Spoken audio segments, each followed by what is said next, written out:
Israel और America ने मिलकर ईरान पर हमलों का आगाज कर दिया है, जिसके नतीजे में अब तक 80 से ज़ायद अफराद के जाबाक होने की इत्तलात हैं, जिनमें स्कूल की तालिबात भी शामिल हैं। इन हमलों में वजारत इंटेलिजेंस, सुप्रीम लीडर और सदर मसूद पेज़ेश्कियान को निशाना बनाया गया है। अमेरिकी सदर ने हमलों का मकसद ईरानी हुकूमत की तब्दीली करार दिया है। ट्रंप कह रहे हैं कि ईरान का बहरी बेड़ा इसके मिसाइल और एटमी प्रोग्राम भी मिटा देंगे। ट्रंप ने ईरानी पासदाराने इनकलाब को मुखातिब करते हुए कहा कि हथियार डाल दो वरना हम तुम्हें ख़त्म कर देंगे। ईरानी निज़ाम ये जान लेगा कि कोई भी अमेरिका को चैलेंज नहीं कर सकता। ईरानी वज़ीर ख़ारजा ने वाज़ेह किया है कि ईरान के पास अमेरिका को निशाना बनाने की सलाहियत नहीं है और न ही वो मुस्तक़बिल में ऐसे मिसाइल्स बनाएगा जो ये कर सकें, लेकिन यकीन दहानी के बावजूद हालात संगीन हैं। ईरानी वज़ारत ख़ारजा ने अहम कमांडर्स की शहादत की तस्दीक भी कर दी है। अब्बास इराक़ची कह रहे हैं कि जितना उन्हें मालूम है सुप्रीम लीडर आयतुल्लाह ख़ामेनी अभी ज़िंदा है। ईरानी हुकाम के मुताबिक सुप्रीम लीडर तेहरान में मौजूद नहीं है, उन्हें महफूज मकाम पर मुंतकिल किया जा चुका है। ईरानी सदर और दीगर सीनियर हुकूमती हुकाम भी महफूज हैं। ईरान में दिन भर धमाकों की आवाज़ें सुनी जाती रही हैं। ईरानी सलामती काउंसिल ने शहरियों को तेहरान से निकल जाने और ताहुक्म सानी वापस न लौटने की हिदायत भी की है। इसराइल और अमेरिका के हमलों के जवाब में ईरान ने इसराइल पर मिसाइल्स दागे हैं। तल अवीव में धमाके सुने गए, लेकिन अब तक किसी भी नुकसान की इत्तला वहाँ से मौसूल नहीं हुई है। ईरान की तरफ से सऊदी अरब, कतर, बहरीन, कुवैत, मुत्तहिदा अरब इमारात, उर्दन में मौजूद अमरीकी अड्डों को भी निशाना बनाया गया है। यूएई में मिसाइल्स का मलबा गिरने से एक पाकिस्तानी शहरी के जाबाक होने की भी इत्तलात हैं। दुबई में अब भी हमले जारी हैं। दुबई में सयाहती मकामात और कुवैत इंटरनेशनल एयरपोर्ट पर हमले किए जाने की इत्तलात आ रही हैं। आलमी मीडिया रिपोर्ट कर रहा है कि कतर में अब से कुछ देर पहले भी धमाकों की आवाज़ें सुनी गई है। सऊदी अरब ने बरादर ममालिक पर ईरानी हमलों को जारहियत करार देते हुए इसकी मजम्मत की है। मुतासरा ममालिक जो भी फैसला करेंगे सऊदी अरब उनके साथ होगा। सऊदीया ने आलमी बरादरी से मुतालबा किया है कि वो मुबैना हमलों की मजम्मत करें और ख़ित्ते में अमन व इस्तेहकाम को नुकसान पहुँचाने वालों के खिलाफ कार्रवाइयाँ और ठोस इक़दामात किए जाएँ। मुत्तहिदा अरब इमारात ने हमले को कौमी खुद मुख्तारी की खुली खिलाफ वर्जी करार देते हुए कहा कि वो इसका जवाब देने का हक़ महफूज रखते हैं। दूसरी तरफ नाज़रीन, कुवैत, कतर और मुत्तहिदा अरब इमारात की जानिब से जारी बयानात के मुताबिक उन्होंने ज़्यादातर ईरानी मिसाइल्स को कामयाबी से नाकाम बना दिया है। उर्दनी की फ़ौज ने भी 2 मिसाइल्स कामयाबी से मार गिराने का ऐलान किया है। ईरानी वज़ीर ख़ारजा अब्बास इराक़ची ने कहा है कि ईरान अपना दिफा जारी रखेगा और रद्द अमल में ख़ित्ते में तमाम अमरीकी फ़ौजी अड्डों को निशाना बनाया जाएगा।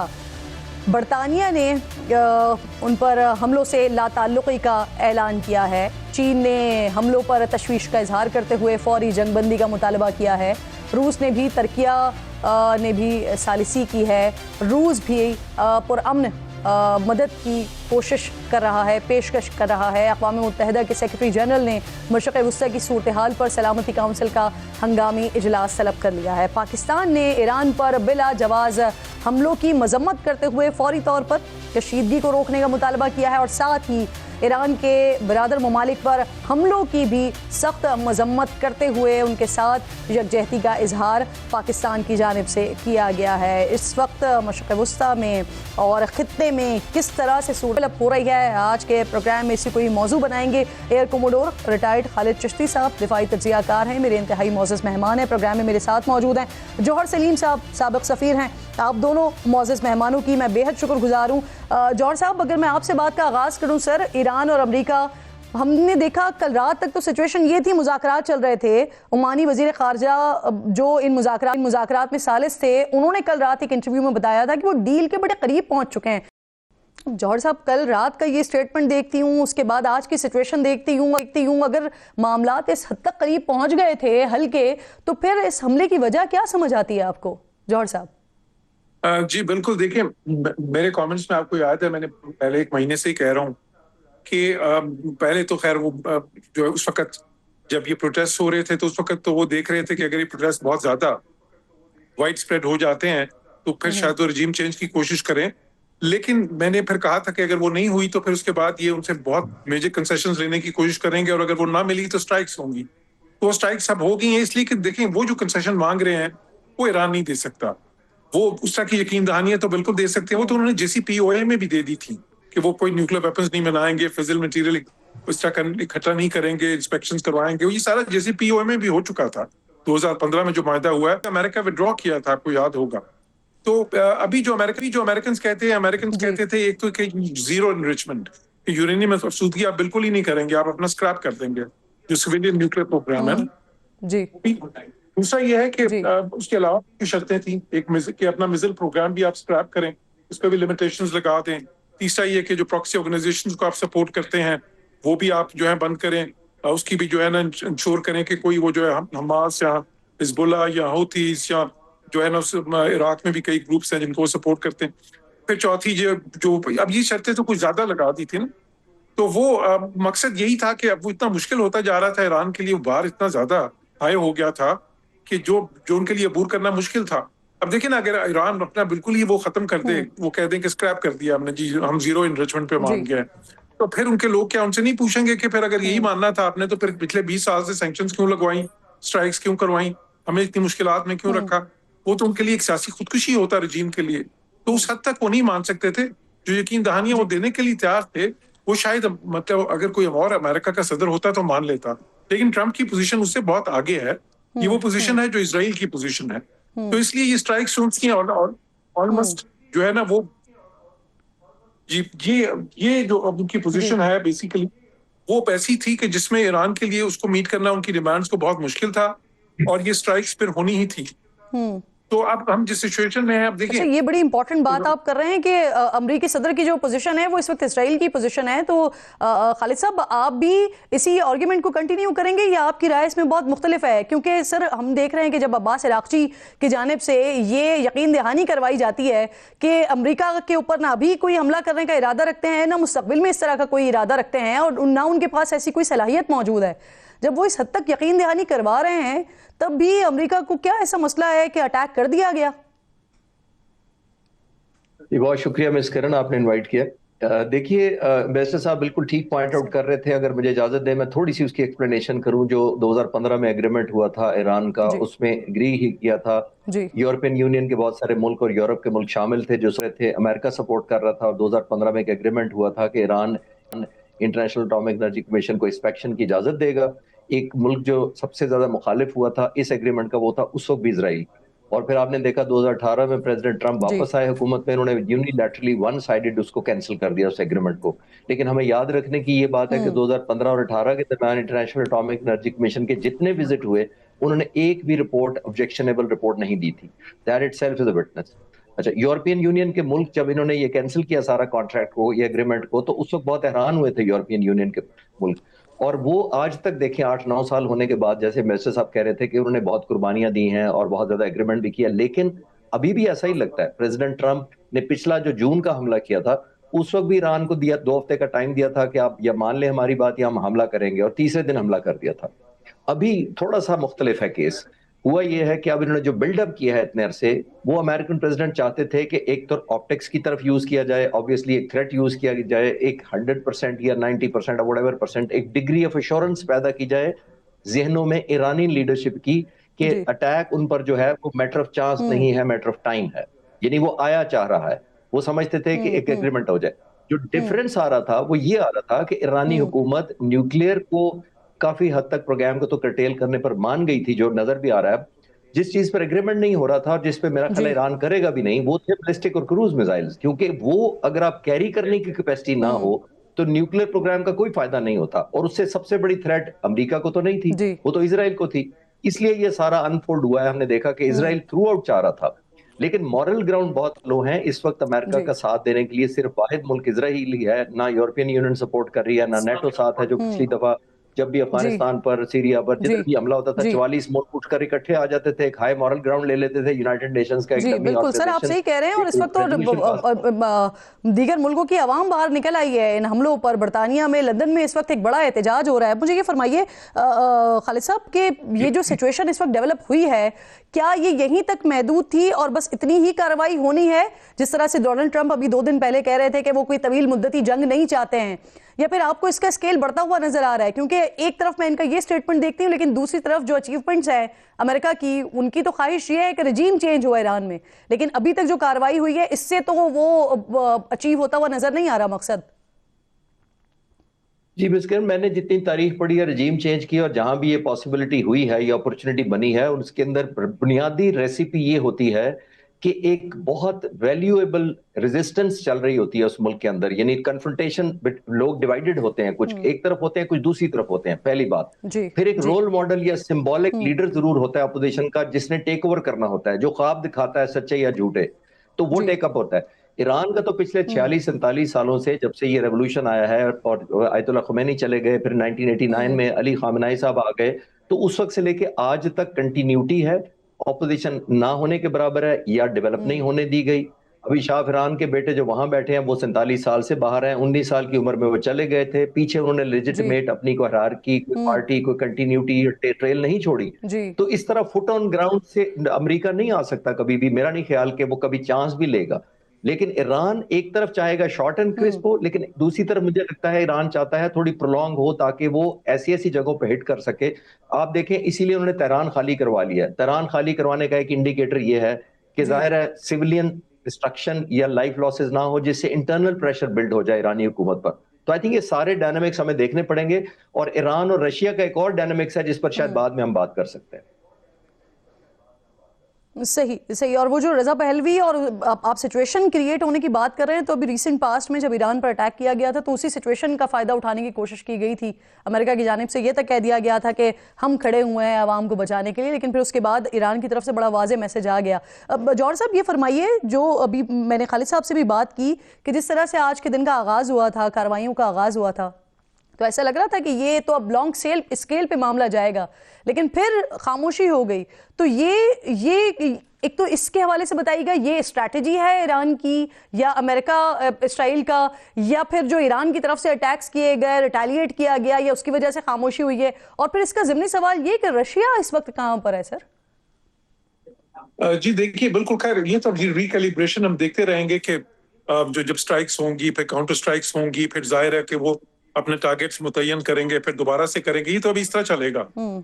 लेकिन जो इसमें आम बात है वो ये है कि देखिए, ईरान ने जो किया, ईरान ने पहले तो उनका जाहिर है कि जो फर्स्ट लाइन ऑफ डिफेंस होती थी वो तो उनकी वो प्रॉक्सी ऑर्गेनाइजेशंस थी, जो उन्होंने सारी सपोर्ट की थी बहुत अरसे तक, कि उनके इस मौके पे वो काम आएंगी। वो तो खैर पिछली बार जून में भी, क्योंकि उनको बहुत ज्यादा जो है ना डिग्रेड कर दिया गया, डैमेज कर दिया गया, तो वो नहीं कर सके कुछ भी।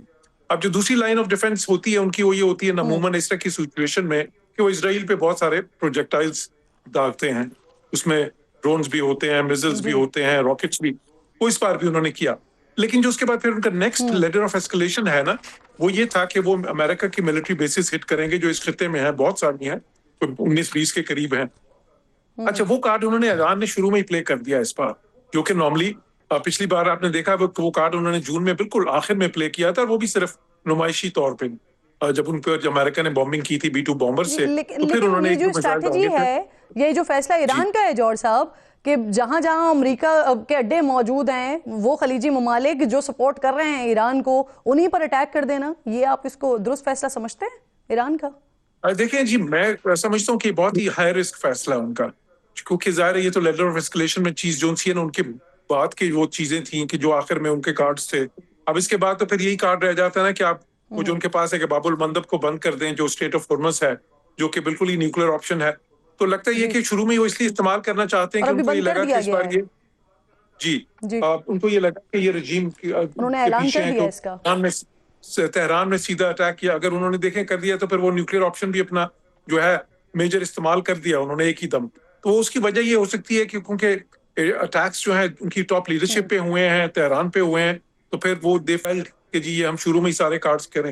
लेकिन ये बहुत ही हाई रिस्क है। देखिए, उससे वो सारी गुडविल भी अपनी लूज करके, हाई मॉरल ग्राउंड भी लूज कर किए ईरान ने, क्योंकि अगर वो देखें ना, पाकिस्तान जैसे मुल्कों की पोजीशन ये है कि उनकी टेरिटोरियल इंटेग्रिटी, उनकी सॉवरेनिटी वायलेट नहीं होनी चाहिए, यूज ऑफ फोर्स नहीं होना चाहिए, यूएन चार्टर वायलेशन नहीं होनी चाहिए, आर्टिकल 2 की, बाकी जो आर्टिकल्स हैं उससे रिलेटेड तो लेकिन अगर जब इन्होंने अब लेकिन ईरान पे, वो तो हमने जी। हमारी पोजीशन है, सही। लेकिन अब ईरान ने जब मिसाइल्स मारे दूसरे मुल्कों पे, ठीक। और जो कि अमेरिकन बेसिस के अलावा भी मिसाइल्स लगे हैं इस जी। वक्त कई जगहों पे जाके अब बिल्कुल, अब सिविलियन उनका एरियाज में। रद्द अमल क्या होगा मुमकिन तौर पर वो देखना पड़ेगा, क्योंकि इसी तरह का रीसेंट पास में जब हमने देखा, जब कतर पर अटैक किया ईरान ने, फिर किस तरह से मसालियात के साथ ये मामला सॉर्ट आउट हो गया था। लेकिन क्या इस बार भी खालिद साहब आप समझते हैं कि मुस्लिम ममालिक का रद्द अमल इसी तरह का होगा? क्योंकि अब मुस्लिम ममालिक की जानिब से भी इस बात पर मजम्मत का इजहार किया जा रहा है, सऊदीया ने भी बड़ा वाजे बता दिया है कि हम अपने दिफा का हक महफूज रखते हैं। खालिद साहब जी, आपने बिल्कुल ठीक कहा, और मिस्टर जौहर भी बिल्कुल ठीक कह रहे थे कि बहुत जल्दी प्रीएम्प्ट किया गया है।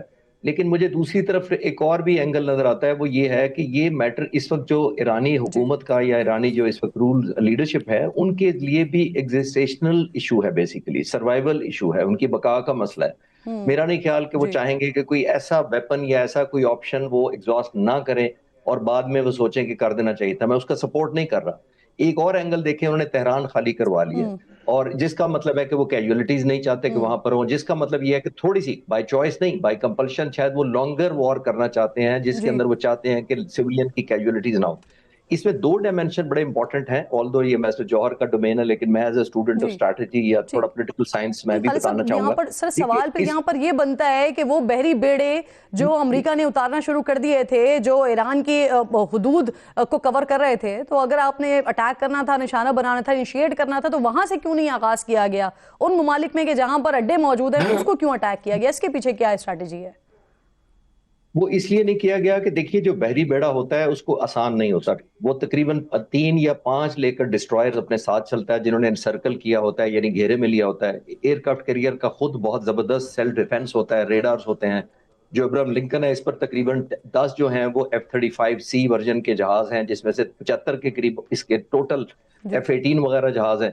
तो बहुत बड़ा आर्सनल तो है, तो इसलिए खुद भी उसको प्रोटेक्ट करना एक बहुत बड़ी ऑब्लिगेशन होती है, और बहुत बड़ा ये जोम और प्राइड होता है किसी नेशन का। और बड़ी दिलचस्पी, अब आपको एक ऐड करता चलूं कि इब्राहिम लिंकन का मोटो है शेल नॉट पैरिश।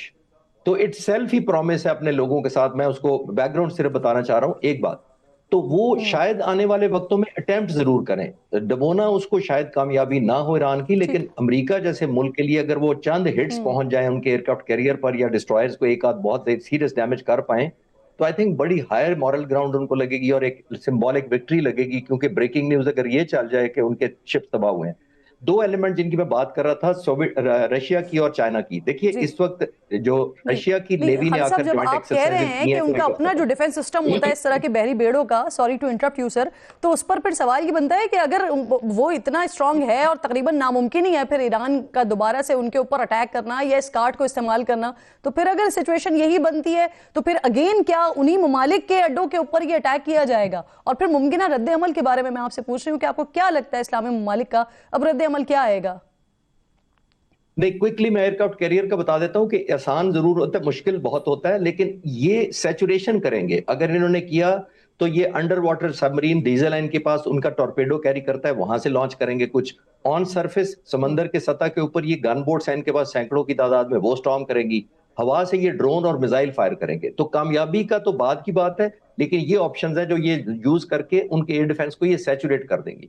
हाँ, अभी अब आते हैं कि अगर ये जो मुल्क हैं जिन पर हमला किया है वो कंटिन्यू रहेगा, ये बड़ी अच्छी ऑब्जर्वेशन है आपकी। लेकिन देखा जाए, एक बड़ी इंपॉर्टेंट चीज है कि अमेरिका जिस तरीके से डिप्लॉयमेंट कर रहा था और जितने उसने वनरेबिलिटी खुद की थी, जहां जितने एसेट्स आप करीब लेकर आते हैं, जहां वो आपकी स्ट्रेंथ होते हैं, वहां आपकी ऑब्लिगेशन भी हो जाते हैं। आपने उतने ही बेसिस को, उतने ही एयरक्राफ्ट कैरियर को, उतने ही डिस्ट्रॉयर को प्रोटेक्शन भी देनी होती है। तो जब जाहिर है ईरान जब कॉर्नर हो जाएगा तो वो समझेगा हर टारगेट जो इस एरिया में है, जो हर एयरबेस अमेरिकन है, वो लेजिटिमेट टारगेट है। तो उस पॉइंट ऑफ व्यू से उसके पास चॉइसेस बड़ी है, अगेंस्ट बड़ी नहीं है। वो अगेंस्ट द वॉल है, वो समझ रहा है जो मेरे रेंज में आएगा मैं उसको टारगेट करूंगा। सूरत हाल क्या है अमेरिका और इसराइल के हमलों के बाद? ईरान में इस वक्त क्या सिचुएशन है, इस पर बात करने के लिए मेरे मौजूद मेहमान हैं ईरानी सहाफ़ी हैं जॉन हुसैन, प्रोग्राम में ज्वाइन कर रहे हैं। आपकी बेहद शुक्रगुजार हूँ जॉन। सबसे पहले तो मुझे ये बताइए इस वक्त क्या सूरत हाल है ईरान में? कई घंटे अब गुजर चुके हैं, कितनी शहादतें हुई हैं, कितना नुकसान हुआ है? क्या एक स्कूल को भी निशाना बनाया गया था, तो अब क्या मजीद अवामी मकामात को भी हिट किया गया है? डिटेल्स दीजिए। बहुत बहुत शुक्रिया मिस किरण मुझे इनवाइट करने के लिए। इंडीड एक टफ टाइम है, और दोबारा जिस तरीके से पहले हुआ था नेगोशिएशंस की आड़ में उन्होंने हमला किया, दोबारा इस तरफ उसी तरीके से हुआ है जैसा पहले हुआ था। लेकिन इस दफा ईरान तैयारी के साथ बैठा हुआ था और जितनी भी सिविल, पॉलिटिकल, मिलिट्री लीडरशिप है, किसी को नुकसान नहीं पहुंचा, कोई असैसिनेट नहीं हुआ और इनकी पूरा सिस्टम जो है वो इंटैक्ट है। जहां तक शहादतों की बात रहती है, बड़े अफसोसनाक टाइम में मीरब के अंदर 60 से ज्यादा छोटी बच्चियां एलिमेंट्री स्कूल के अंदर अटैक हुआ है, मिसाइल लॉन्च की गई उनको, और वहां पे बहुत ज्यादा शहादतें हुई हैं और बहुत ज्यादा गुस्सा है अवाम के अंदर, बहुत ज्यादा कंसर्न है कि जिस तरीके से चीजें जा रही हैं वो अच्छी नहीं है और ईरान इसको लॉन्ग टर्म जंग की तरफ जो है वो कंसिडर कर रहा है कि जंग तुलानी होगी। अच्छा, कुछ वजारत खारजा की तरफ से कुछ कंफर्मेशंस भी आ रही हैं कुछ कमांडर्स के हवाले से, इसके बारे में भी बताइए। नहीं देखिए, कोई किसी कमांडर की शहादतों के कंफर्मेशन हवाले से ऑफिशियली जो मुझे तो इत्तलात नहीं हैं। आई है अभी तक। जी, कमांडर्स की जहां तक शहादतों की बात रहती है, मुझे ऑफिशियली कंफर्मेशन नहीं आई है किसी की भी, और इनफैक्ट रेट्रोस्पेक्टिवली मुझे बताया गया है कि यहाँ पे जितनी भी पॉलिटिकल लीडरशिप है, फॉर एग्जांपल जिसकियान साहब को टारगेट करने की कोशिश की गई, आयतुल्लाह खामनेई के जो ऑफिस है उन पे अटैक हुआ, जुडिशरी के हेड के ऊपर अटैक करने की कोशिश की, लारजानी साहब, शामखानी साहब काली बाफ जो स्पीकर हैं उनके ऊपर भी जी अटैक करने की कोशिश की। इनफैक्ट जो फॉर्मर प्रेसिडेंट हैं अहमदीनेजाद साहब, उनके ऊपर भी अटैक करने की कोशिश की, लेकिन अल्हम्दुलिल्लाह बयान आ गया है कि ये सारे लोग सेफ हैं और आयतुल्लाह खामनेई का बयान भी आने वाला है थोड़े टाइम में, तो आप वो भी देख लीजिएगा। जहां तक बात रहती है जी इंटेलिजेंस के जी जो इंटेलिजेंस के हेड हैं, उनका कहा जाता है कि उनके उनके उनके हवाले से उनकी शहादत हुई है, लेकिन उसके ऊपर भी कोई वेरिफिकेशन अभी तक नहीं मिली है। बहरहाल मिलिट्री हेडक्वार्टर जो इंटेलिजेंस हेडक्वार्टर्स है उस पर टारगेट किया यूनाइटेड स्टेट्स ने, और दीगर बेसिस के ऊपर जी और मिसाइल डिपोज के ऊपर जी भी टारगेट किया है। तो कैजुअलिटी के सही है नंबर्स जॉन, ये आएंगे आप आम एट बात द कर एंड रहे ऑफ हैं द कि डे, ईरान इसको वेरिफिकेशन लॉन्ग के बाद। टर्म जंग की सिचुएशन से देख रहा है, उस आय से देख रहा है। मुझे ये फरमाइए कि अभी भी जो इत्तलात आ रही हैं यूएई में, दीगर खलीजी ममालिक में, वहां धमाकों की आवाजें सुनी जा रही हैं, तो क्या अभी भी ईरान की जानिब से अटैक्स किए जा रहे हैं? देखिए, ईरान को बहुत ज्यादा सदमा लगा है, बहुत ज्यादा दुख हुआ है कि जिन मुल्कों ने उनसे वादे किए हुए थे कि हमारा लैंड, एयर, नेवल सपोर्ट नहीं होगा यूनाइटेड स्टेट्स और इसराइल के लिए, उन्हीं मुल्कों के थ्रू जो है वो अटैक्स लॉन्च किए गए और F-35 और स्ट्रैटो टैंकर्स और E-18 फाइटर जेट्स और जितने भी एसेट्स मूव किए गए वहीं से ही अटैक्स हुए। पर्टिकुलरली बहरीन से आपने देखा कि फिफ्थ फ्लीट का कमांड वहां पे था, तो बहरीन और यूएई के ऊपर स्ट्रिक्ट बहुत ज्यादा अटैक्स की शिद्दत हुई है। दूसरे मुकाबात पे भी जहां पे रिकॉनेसेंस सपोर्ट के ड्रोन्स थे, या फॉर एग्जांपल जहां पे फाइटर जेट्स जहां से उड़े, वहां पे भी उन बेसिस में भी जो है वो अटैक किया गया ईरान की तरफ से। तो नाराजगी है ईरान को, और जी इनकी इनकी नजर में इट्स अ डू और डाई सिचुएशन। जी जॉन, ये बताइए, आप ये कह रहे हैं कि क्योंकि इस वक्त ईरान में गम गुस्सा पाया जाता है इस बात का कि वो बेसिस यूज हुई हैं, यानी इब्राहिम लिंकन और दीगर जो बहरी बेड़े अमेरिका ने भेजे थे ईरानी पानियों में, वहां वो यूज नहीं हुए अटैक्स के लिए, ये बेसिस यूज हुए हैं, आप ये कह रहे हैं?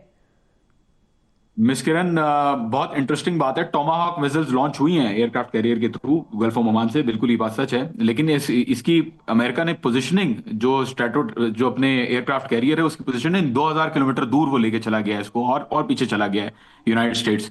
तो ये जो बेसिस हैं इनके अंदर जो एसिड बिल्डअप आपको कुछ दिन पहले नजर आ रहा था, वो इसी दिन के लिए नजर आ रहा था। और बिल्कुल F-35 जो कैरियर के ऊपर मौजूद थे वो भी यूज हुए हैं, लेकिन लिमिटेड कैपेसिटी में, क्योंकि at the same time engagement में इतने सारी जगहों से एक ही जगह से अटैक करना फिजिबल नहीं रहता, तो मुख्तलिफ जगहों से जो फाइटर जेट्स हैं वो बुलवाए गए, और ईरान का दावा यही है कि ये जो बेसिस हैं सही। दूसरे ममालिक में ये बेसिस यूज हुए हैं। पर्टिकुलरली बहरीन का जो फिफ्थ फ्लीट का जो कमांड है वो तो बिल्कुल डायरेक्टली यूज हुआ है, क्योंकि जितना भी लॉजिस्टिकल, ऑपरेशनल और रिकॉन्नाइजेंस सपोर्ट है वो आया ही एयरक्राफ्ट कैरियर को बहरीन के बेस से है।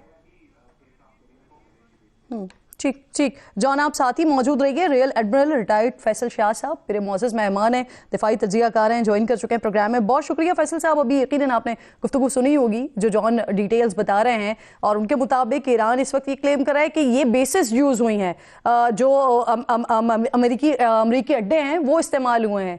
तो सर, क्या वाकई ये सिचुएशन हुई है? और अगर अब ये सिचुएशन हुई है तो आप मुमकिन तौर पर रद्द अमल क्या देख रहे हैं आप इस्लामी ममालिक की तरफ से? और ये तमाम ममालिक के बेसिस यूज हुए हैं, जहां उर्दन में है, कतर में है, दीगर ममालिक में है?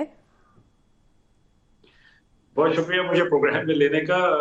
आप सही कह रही हैं कि देखिए, बेसिस अमेरिका ने बनाए क्यों थे यहाँ, इसीलिए बनाए थे कि उनको यूज करना है। और बेशक ये खबरें आ रही थी कि अमेरिका ने इनको थिन आउट किया है, लेकिन ये पॉसिबिलिटी बहुत कमी है कि यहाँ से ये बेसिस यूज किए गए हों। इसमें एक हिकमत अमली अमेरिका की ये भी हो सकती है कि जब वो यहाँ से ये बेसिस यूज करे और ईरान इन पे अटैक करे तो ये ममालिक खित्ते के ईरान के खिलाफ हो जाए। और आप देख रहे हैं कि कुछ स्टेटमेंट्स ऐसी आ रही हैं कि जो खित्ते के ममालिक हैं उन्होंने ईरान के इस इक़दाम की मजम्मत भी की है।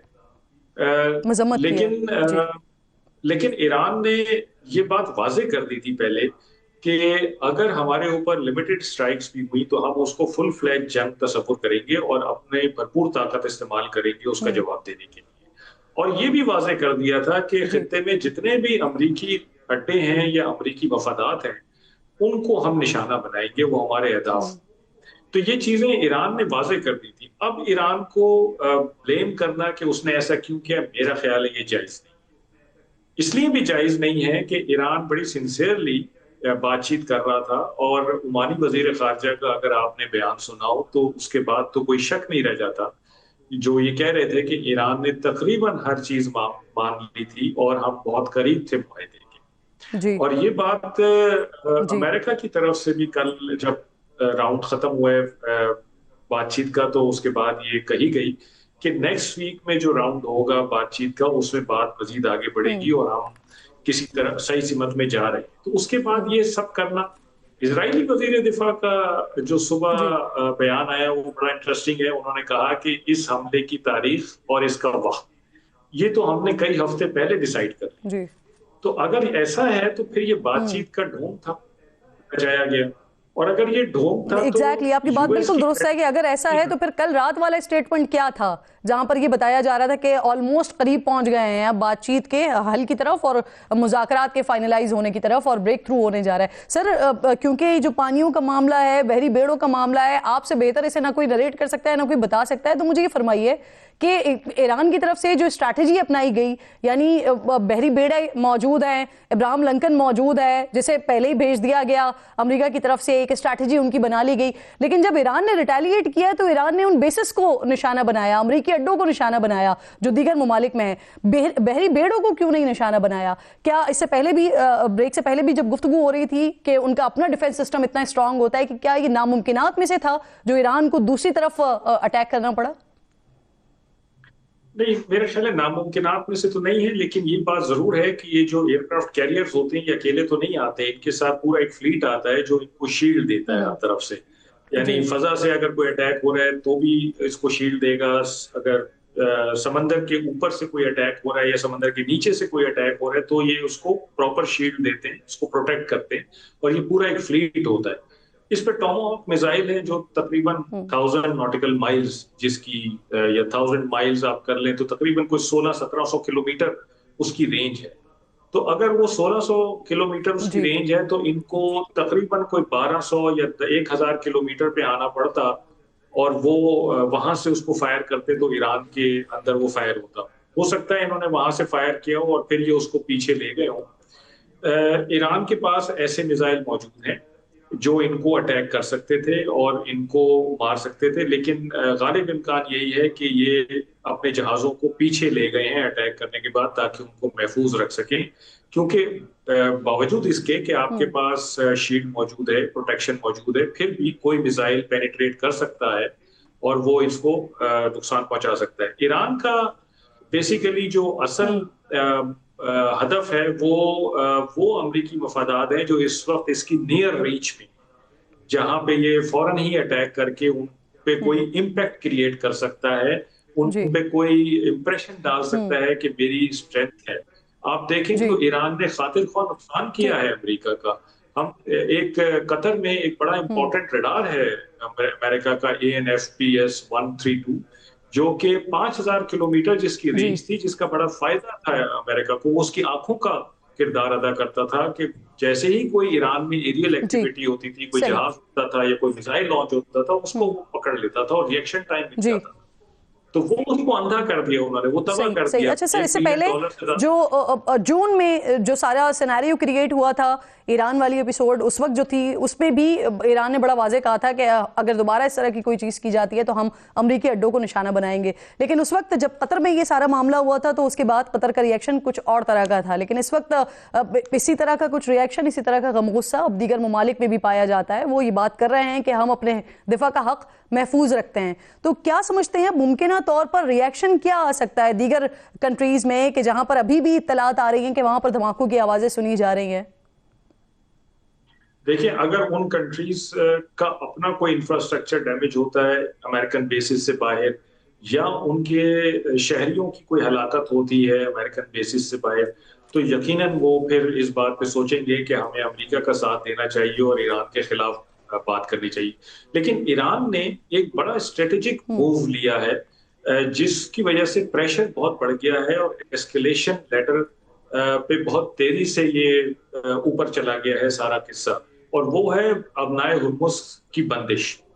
आपको याद होगा कि जून 2025 में ईरान ने जंग के बिल्कुल अवाखिर में जाके ये कहा था कि हम अबनाए हुर्मुज़ को बंद करने का सोच रहे हैं, जिसकी वजह से बड़ी थरथरली मच गई थी पूरी दुनिया में और बहुत सारे मुल्क मुतहरक हो गए थे इस जंग को रोकने के लिए, और उसके एक दो दिन बाद ही जंग रुक गई थी। इस दफा ईरान ने पहले ही दिन अबनाए हुर्मुज़ को बंद कर दिया है, और ईरान ने इससे पहले इसका इंदिया दे दिया था। तकरीबन कोई हफ्ता 10 दिन पहले उन्होंने वहां पे लाइव वेपन फायरिंग की थी और उसको कुछ अरसे के लिए बंद भी किया था। फिर रशियन नेवी के साथ उन्होंने वहां एक एक्सरसाइज भी की।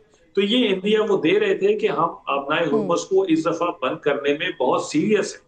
और ये मैं आपको बताता चलूं बहैसियत एक नेवल ऑफिसर की, कि अबनाए हुर्मुज़ में ईरान की बहुत अच्छी स्ट्रेंथ है, बहुत अच्छी पोजीशन है, और इसको खोलना मेरा ख्याल है कि अमेरिका के लिए या किसी भी और मुल्क के लिए बहुत मुश्किल है, और इसके रिपरकशंस बहुत ज्यादा है, खास तौर पे जो खित्ते के मुमालिक बहुत ज्यादा होंगे इसके। और आप जो बात कर रहे हैं अभी कुछ देर पहले ही इनफैक्ट ईरान की जानिब से इस बात का ऐलान कर दिया गया है कि स्ट्रेट ऑफ हॉर्मुज़ अब से बंद कर दिया गया है, यहाँ पर कोई भी जहाजों की आमदोरफ्त अब नहीं हो सकती। जॉन जरा इस बात को कंफर्म कर दीजिएगा। देखें, I can neither personally confirm not deny it, but आप पता ही है बंद हो चुका है, डी फैक्टो बंद कर दिया है, उनको कर दिया और तो गवर्नमेंट की ऑफिशियल परमिशन दी है। लेकिन होता है क्योंकि ईरान इफेक्टिवनेस रखता है, जैसा कि एडमिरल साहब ने खुद भी कहा, उसकी मिनी सबमरीन शैलो वाटर के अंदर बड़ी इफेक्टिवली ऑपरेट करती हैं, उसकी सर्वेलेंस और उसकी ऑपरेशनल एफिकेसी बहुत ज्यादा है रीजन के अंदर। तो सवाल ये है कि अगर कोई भी अपने आप खुद भी अगर अपने आप को पोजीशन में डालें, अगर आप ईरान होंगे तो आप भी इस नहज पे अगर आपको पहुंचा दिया जाए कि आप सरेंडर करें, तो आप भी you will do everything you can with in your legal right कि आप अपनी नेवल बाउंड्रीज या मैरीटाइम बाउंड्रीज को भी यूज करें एज अ लेवरेज। तो बिल्कुल ईरान ने यही किया है और ऐसा ही नजर जॉन, आता क्या है आप जैसा इसे हुआ कंफर्म कर सकते हैं कि अभी भी उर्दन पर, यूएई पर, जो दीगर कंट्रीज हैं, मुस्लिम कंट्रीज हैं, उनके ऊपर मिसाइल फायर किए जा रहे हैं या अटैक किए जा रहे हैं ईरान की तरफ से अभी भी? मिस किरण, ये सब डिपेंड करता है आज रात और कल के ऊपर। देखिए, जब ईरान ने रिटेलिएट किया तो मैं आपको तेहरान से पोजीशन बता दूं, ईरान ने जब रिटेलिएट किया उसके बाद बिल्कुल अटैक्स जो हैं वो बंद हो गए हैं, ऑलमोस्ट बंद हो गए हैं। कोई इक्का दुक्का रिपोर्ट्स अगर हम लोग की जर्नलिस्ट के ग्रुप पे आ रही हो तो आ रही हो, लेकिन अटैक्स बिल्कुल ना होने के बराबर हैं। तो ये सारी चीजें इस चीज के ऊपर डिपेंड रात किस तरीके से होती है। परहैप्स अमेरिका चेक करना चाह रहा है कि ये जो कॉल दी है बाहर आने की लोगों को, रजा शाह ने जो बोला है कि बाहर आओ और अमेरिका भी जो कह रहा है कि बाहर आओ, तो परहैप्स देखना चाह रहे हैं कि कितनी स्ट्रेंथ है वाकई में ऑर्गेनिकली ईरान के अंदर लोगों की कि वो बाहर आ सकें। और कल इसी चीज का फैसला होगा कि अगर आज कुछ होता है तो अमेरिका शायद एस्केलेट करे और ईरान रिटेलिएट करेगा।